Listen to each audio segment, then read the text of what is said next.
warahmatullahi wabarakatuh. Waalaikumsalam wabarakatuh. Alhamdulillahilladzi ja'ala minal qur'ani ma huwa shifa. Allahumma salli wa sallim ala sayyidina Muhammadin wa ala alihi wa sahbihi ajma'in, amma ba'd. Saudaraku dimanapun Anda berada, para subscriber semuanya, alhamdulillah wa syukurillah, berjumpa kembali dengan saya Gus Jainul Habib, tentunya tetap di channel Sirul Asrar 99 dan sekaligus di channel Majlis Sahabudin. Mudah-mudahan Anda semuanya yang setia menonton daripada channel Sirul Asrar 99 dan channel Majlis Sahabudin senantiasa diberikan keberkahan oleh Allah Subhanahu wa taala. Alhamdulillah, pada kesempatan kali ini saya sedang berada di kediamannya Syekhuna Al-Mukarram Habibana Fatih bin Syahab. Kebetulan saya diundang langsung oleh beliau untuk hadir di kediamannya beliau. Sejak silaturahmi, berbincang-bincang, sharing, ngobrol. Kebetulan beliau ingin ngobrol tentang bab ruqyah dengan saya. Mudah-mudahan dari obrolan antara saya dengan Habibana Fatih bin Syahab bisa menambah wawasan kita semuanya, bisa menambah pengalaman kita semua, dan bisa menambah keilmuan kita semua. Dan beliau, Habibana Fatih, akan mengajukan beberapa pertanyaan kepada saya. Beliau mungkin sebetulnya bukan beliau yang bertanya, tapi mungkin jamaah beliau ada yang bertanya, jadi beliau mewakili. Sebetulnya beliau sudah tahu tentang jawaban-jawaban ini, jadi hanya seperti beliau, malaikat Jibril datang kepada Rasulullah di depan para sahabat, itu bertanya kepada Rasulullah, malaikat Jibril, padahal malaikat Jibril sudah tahu tentang jawabannya, tapi pada intinya memberikan ilmu kepada yang hadir, yaitu para sahabatnya. Sama seperti ini, Habib bertanya kepada saya, beliau sebenarnya sudah tahu, tapi ingin memberikan ilmu kepada yang lainnya. Yang mudah-mudahan hasil dari obrolan ini menambah keilmuan untuk kita semua. Saya serahkan kepada Habibana, silakan Habibana. Assalamualaikum warahmatullahi wabarakatuh, Ustaz. Waalaikumsalam warahmatullahi. Ahlan wa sahlan ya Mas. Alhamdulillah khair. Alhamdulillah.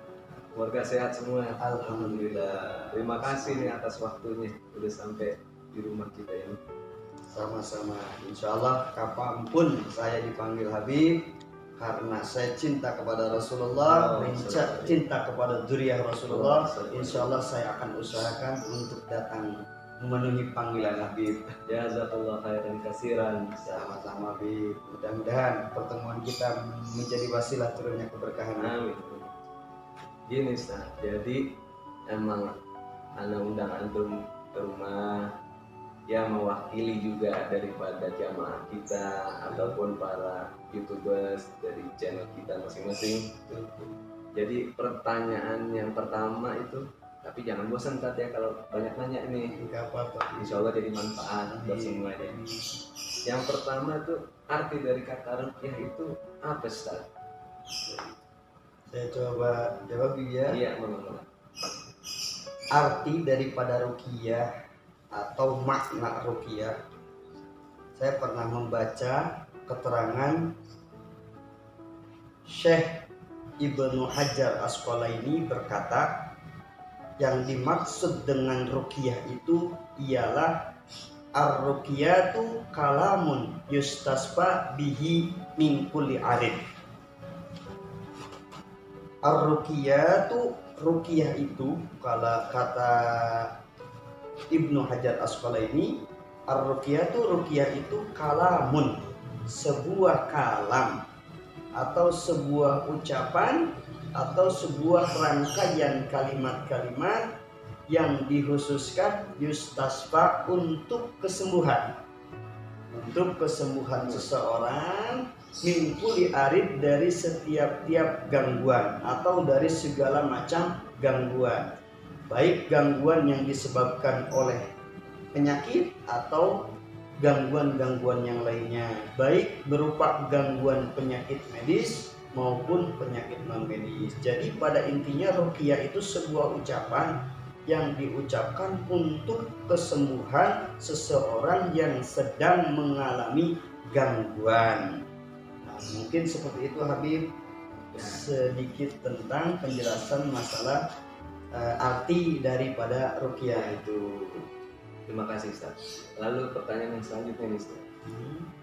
Ngomong tentang bicara ruqyah, asal mula atau sejarahnya itu ruqyah terjadi itu bagaimana Ustaz? Baik, coba jawab lagi Bib. Iya. Ruqyah itu sebuah bahasanya metode pengobatan yang memang metode ini sudah tua, karena ruqyah ini sudah dipakai di zaman jahiliyah. Jadi sebelum Rasulullah diutus oleh Allah menjadi Rasul, itu ruqyah sudah ada Bib. Jadi di zaman jahiliyah, orang-orang pada zaman jahiliyah itu sudah menggunakan pengobatan metode ruqyah. Tapi orang-orang di zaman jahiliyah dulu ruqyahnya tidak menggunakan Al-Quran, tidak menggunakan doa, tetapi orang-orang jahiliyah pada saat itu meruqyah seseorang itu yang sakit menggunakan mantra-mantra. Kalau orang Sunda bilang jampe, kalau orang Jawa bilang suwuk, kalau orang Arab dia bilangnya ruqyah. Jadi ruqyah pada zaman jahiliyah itu menggunakan mantra-mantra. Nah, seperti itu.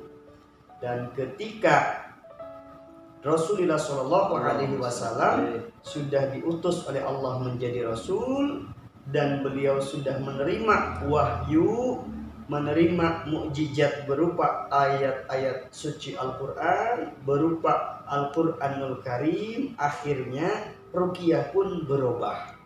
Yang dulunya ruqyah itu menggunakan mantra-mantra, jampe, suwuk, akhirnya setelah turun Al-Quran kepada baginda Rasul, ruqyah pun berubah menjadi menggunakan ayat-ayat suci Al-Quran. Makanya ada keterangan Rasulullah pernah melarang orang-orang untuk diruqyah. Yang dimaksud Rasulullah melarang orang-orang diruqyah itu bukan orang yang diruqyah dengan ayat Quran, tetapi dengan mantra-mantra. Karena larangan yang dimaksud oleh Rasulullah itu larangan ruqyah yang menggunakan mantra-mantra yang keluar daripada syariat Islam. Begitu Bib. Iya. Dan bisa dipahami. Insya Allah.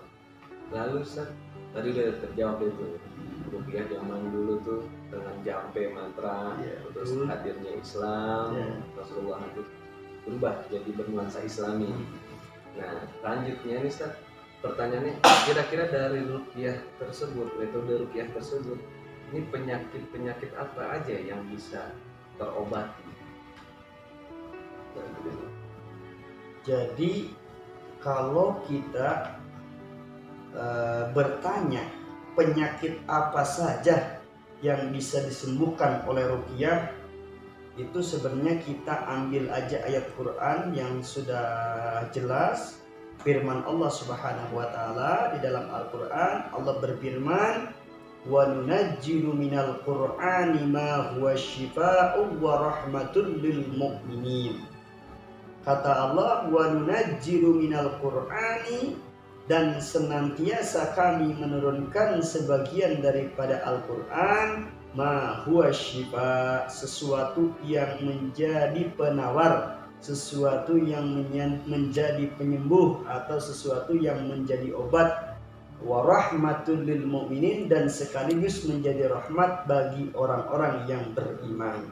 Nah, di dalam ayat ini kita garis bawahi kalimat syifa. Syifa ini kan penawar. Nah, kalimat penawar di sini tidak tertunjuk kepada suatu penyakit, sifatnya umum. Jadi kalau kita berbicara ruqyah untuk penyakit apa saja, itu ruqyah itu bisa digunakan untuk mengobati segala macam penyakit, mau itu penyakit medis maupun penyakit non medis. Contoh penyakit medis yang bisa disembuhkan dengan menggunakan metode ruqyah, salah satunya penyakit mah. Itu sudah saya pernah lakukan, saya pernah tajribiyah Bib. Orang yang mempunyai penyakit emah kronis, alhamdulillah wa syukurillah atas izin Allah melalui wasilah lantunan ayat-ayat suci Al-Quran diberikan kesembuhan oleh Allah. Penyakit asam lambung juga bisa, penyakit vertigo bisa insya Allah, penyakit jantung, paru-paru, bahkan yang lumpuh sekalipun alhamdulillah wa syukurillah diberikan kesembuhan oleh Allah Subhanahu wa taala.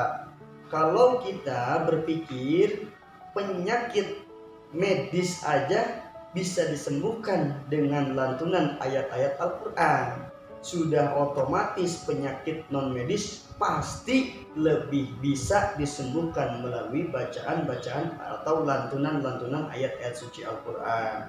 Biasanya penyakit-penyakit yang non medis ini kategorinya orang-orang yang mempunyai penyakit medis biasanya disebabkan oleh satu gangguan jin.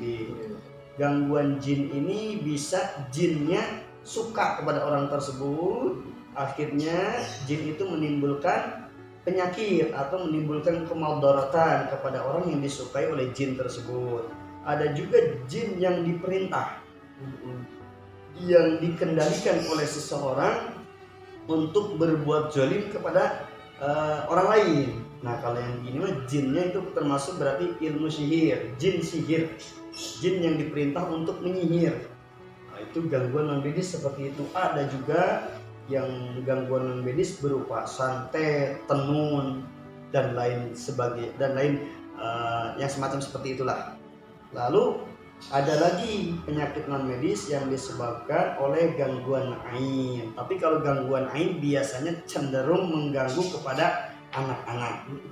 Jadi kalau orang tua biasanya diganggu oleh gangguan jin atau sihir, tapi kalau anak-anak biasanya gangguannya ain.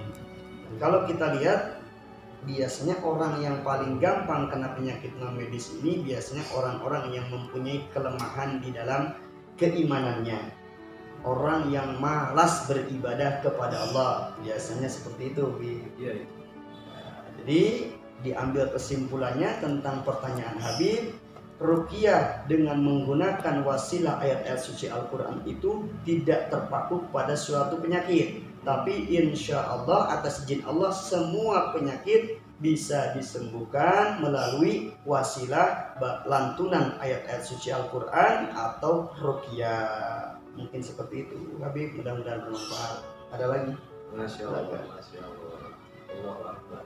Pertama ini main metode ruqyah ya. Insya Allah. Tanya lagi nih Ustaz. Boleh. Kan ada kadang orang berobat sana kemari dengan metode medis sampai ada kadarnya orang itu bosan berobat. Nah, mungkin Ustaz bisa memberi motivasi nih buat orang yang sedang berusaha berobat untuk metode ruqyah ini.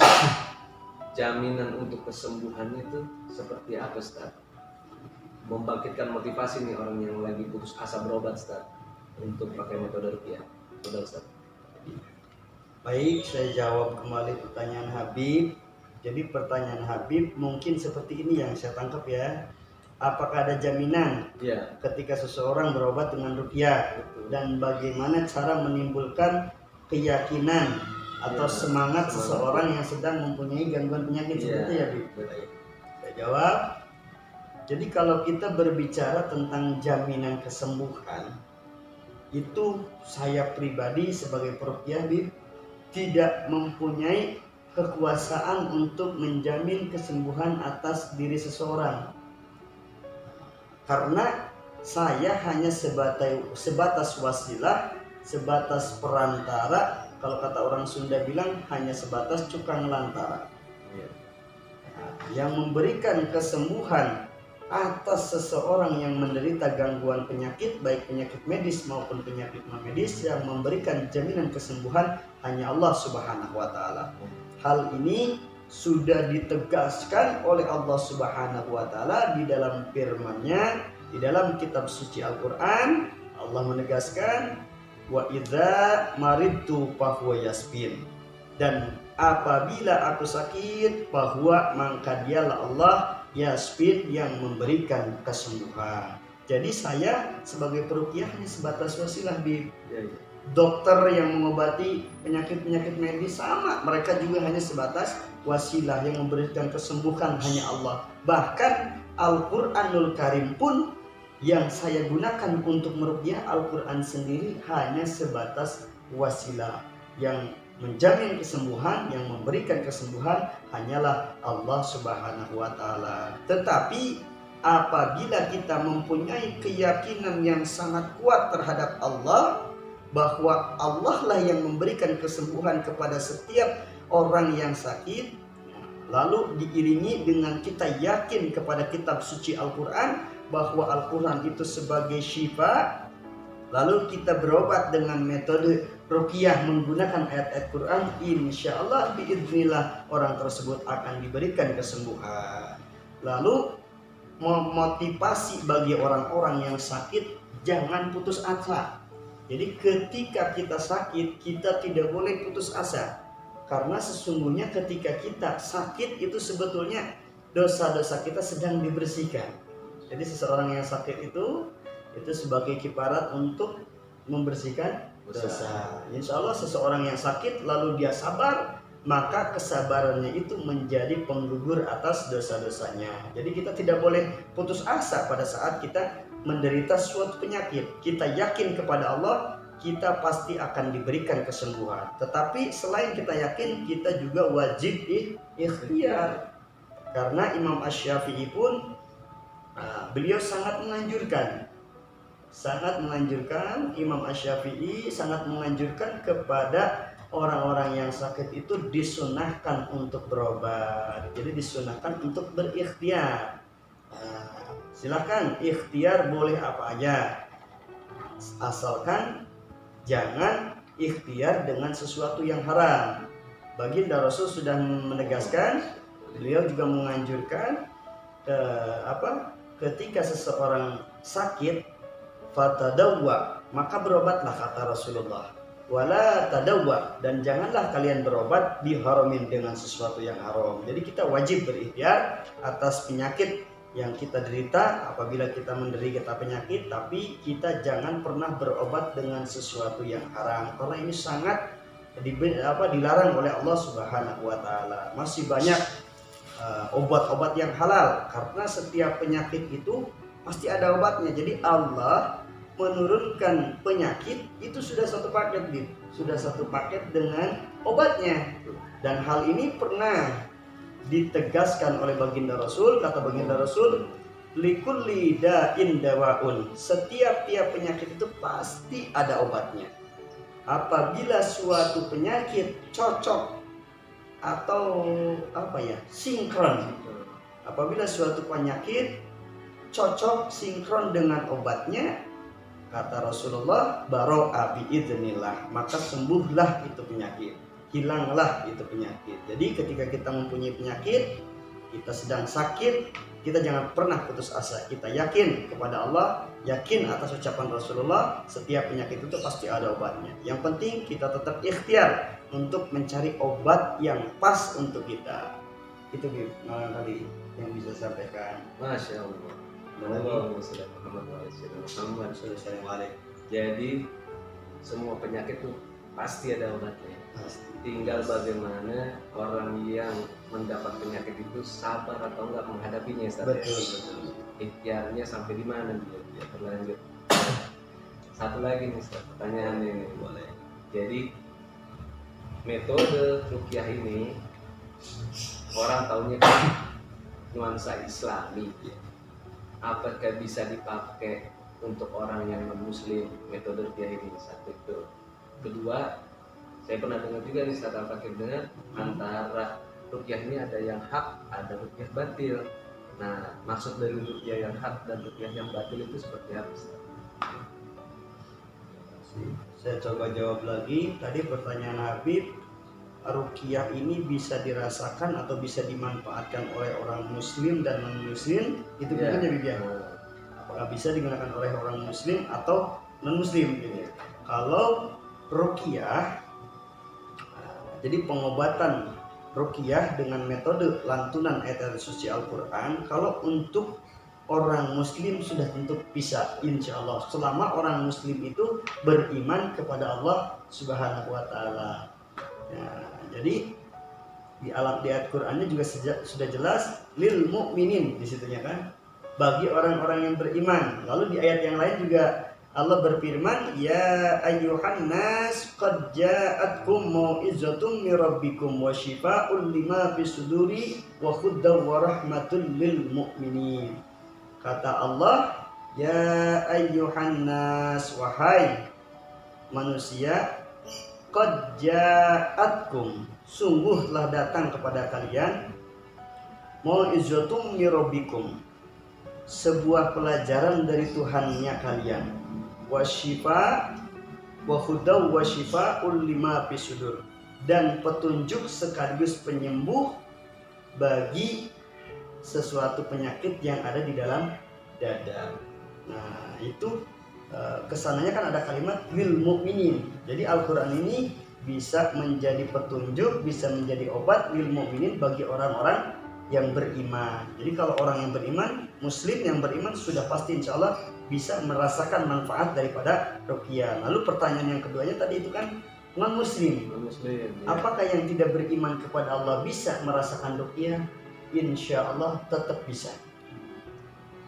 Insya Allah, walaupun orang tersebut sakit, tidak, bahasanya tidak iman kepada Allah, lalu dia ingin mencoba dengan pengobatan metode ruqyah, insya Allah bisa. Karena terkadang dengan wasilah ruqyah tersebut turunlah hidayah Allah. Pernah saya juga meruqyah seseorang yang sakit non muslim.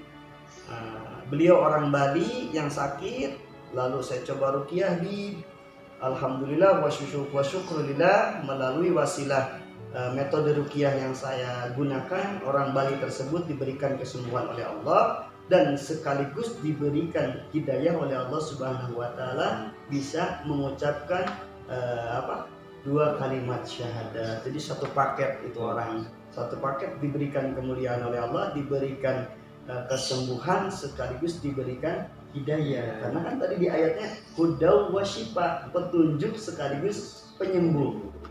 Gitu nih. Lalu perbedaan ya, tadi Habib menanyakan tentang perbedaan antara ruqyah hak dengan ruqyah batil. Baik. Ruqyah itu memang ada ruqyah hak, ada ruqyah batil. Apa itu ruqyah hak? Ruqyah hak itu yaitu sebuah metode pengobatan yang tidak melanggar daripada hukum-hukum Islam atau tidak melanggar syariat Islam, tidak memunculkan sesuatu yang menyebabkan kemusyrikan. Itu ruqyah hak. Jadi kalau ruqyah hak biasanya menggunakan pengobatannya menggunakan bacaan ayat-ayat suci Al-Quran, menggunakan bacaan-bacaan hadis, atau doa-doa yang pernah diajarkan oleh para ulama seperti Al-Imam An-Nawawi Al-Bantani. Beliau di dalam kitabnya banyak mengajarkan tentang ruqyah dengan doa-doa. Nah, jadi ruqyah hak itu ruqyah yang tidak berbenturan dengan syariat Islam, yang tidak memunculkan kemusyrikan. Itu ruqyah hak. Kalau ruqyah batil itu ruqyah yang salah. Karena kalimat batil ini kan salah. Ruqyah yang salah. Seperti apa ruqyah yang salah? Yaitu kembali lagi ke pertanyaan yang awal. Ruqyah yang batil itu ruqyah yang pernah dilakukan oleh orang-orang di zaman jahiliyah. Jadi ruqyahnya tidak menggunakan ayat-ayat suci Al-Quran, tidak menggunakan hadis, tidak menggunakan doa-doa yang diajarkan para ulama, khususnya ulama ahli sunnah wal jamaah. Tapi mereka meruqyahnya menggunakan mantra-mantra. Masih ada di zaman sekarang ruqyah yang menggunakan ruqyah batil, menggunakan jampe-jampe, menggunakan subuh yang bahasanya melenceng daripada syariat Islam. Sebetulnya kalau kita berobat, lebih baik kita berobat dengan Al-Quran. Lebih baik kita berobat dengan Al-Quran. Kenapa kita lebih baik berobat dengan Al-Quran? Karena ketika kita berobat dengan Al-Quran, itu kita sudah memenuhi bahasanya anjuran Allah. Allah sudah menganjurkan bahwa di dalam Al-Quran itu, sebagian daripada Al-Quran itu bisa digunakan untuk penyembuh, gitu kan? Ketika kita berobat dengan Al-Quran berarti kita menuruti atas anjuran Allah. Nah, dan ketika kita berobat dengan ayat-ayat Al-Quran, sembuh atau tidak sembuh, tetap kita mendapatkan kebaikan nih. Karena apa? Karena ketika kita diruqyah atau meruqyah menggunakan ayat-ayat suci Al-Quran, nah sembuh tidak sembuh kita tetap mendapatkan pahala. Ketika seseorang diruqyah menggunakan ayat-ayat suci Al-Quran, otomatis dia membaca ayat-ayat suci Al-Quran. Nah, seseorang yang membaca ayat-ayat suci Al-Quran sudah tentu mendapatkan pahala. Jangankan ayat, satu huruf aja kita ucapkan dari Al-Quran itu mendapatkan pahala. Apalagi banyak ayat yang dibacanya. Jadi sembuh atau tidak sembuh, ketika kita berobat menggunakan Al-Quran, kita tetap mendapatkan kebaikan, tetap mendapatkan pahala insyaallah. Seperti itu Bib, perbedaan ruqyah hak dengan yang batil. Mudah-mudahan kita semua dijauhkan daripada ruqyah yang batil, karena tidak akan memberikan manfaat, yang ada akan memberikan mudarat kepada kita. Karena biasanya ruqyah yang batil itu cenderung kepada perkara-perkara yang musyrik, perkara-perkara yang syirik. Na'udzubillah summa na'udzubillahi min dzalik. Sedangkan Allah telah menegaskan perbuatan syirik itu merupakan dosa yang sangat besar. Inna syirka ladun munadim. Sesungguhnya perbuatan syirik itu lazulmun adim, dosa yang sangat besar begitu. Na'udzubillah summa na'udzubillahi min dzalik. Itu barangkali. Ada lagi silakan. Masya Allah. Terima kasih banyak Ustaz. Jazakallah khair. Insyaallah ini bermanfaat buat semuanya deh. Buat pemirsa YouTuber dari Majelis Syahabuddin dan juga pemirsa dari channel Sirul Aswal 99 atau juga pemirsa YouTuber di mana saja berada. Tadi sudah banyak yang dijelaskan oleh Ustaz Zainul. Insyaallah bermanfaat buat semuanya. Intinya yang penting nih Ustaz ya, kita kalau lagi berobat jangan pernah bosan atau putus asa, dan pakailah pengobatan yang tidak melanggar syariat, khususnya umat muslim ya Ustaz ya, agar nanti ridha Allah tuh turun. Dan juga jangan lupa doa, karena ikhtiar tanpa doa juga sia-sia ya Ustaz ya. Ikhtiar dengan doa insya Allah jadi membawa berkah dan manfaat. Saya atas nama pribadi sebagai Sohibul Bait banyak terima kasih ya Ustaz, udah sudi mampir ke rumah Al-Fakir. Insya Allah berlanjut terus kita Ustaz. Sama-sama Habib, sudah menjadi suatu kehormatan saya bisa diundang oleh Habib datang ke kediaman Habib. Saya sangat senang. Yang mudah-mudahan Habib juga tidak bosan untuk mengundang saya datang kemari. Masya Allah, Masya Allah. Terima kasih. Mudah-mudahan pertemuan kita menjadi wasilah turunnya keberkahan dari Allah Subhanahu wa taala. Kita zikir hati dulu Ustaz biar enak nih. Biar jadi YouTubers juga bisa ngikutin nanti semuanya. Ya Ustaz ya. Silakan. Hasbi Rabbi Jalallah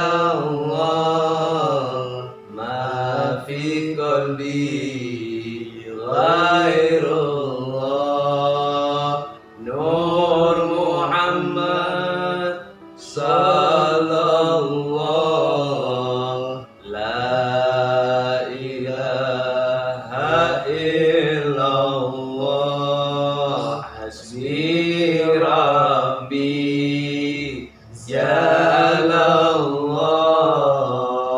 ma fi qalbi ghairullah